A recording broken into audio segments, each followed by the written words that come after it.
Kandiwan padurang sokra Mereka tolei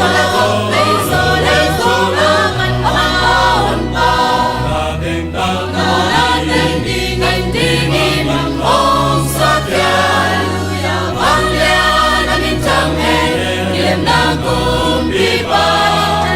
Panik paserong piagleso Bibiten ni suana lampan asibisuin Belehem masihong sozohi mong kuang sungai Palmi kodam laka masinaw ngekong kisyata zenmo Mereka tolei Solei solangan ahon pa Natin dingin mong sakyan Pangyan namin tangin Kilim na kumpi pa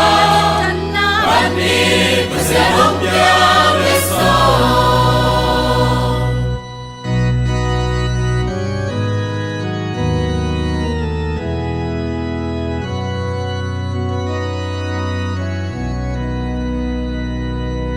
Dimana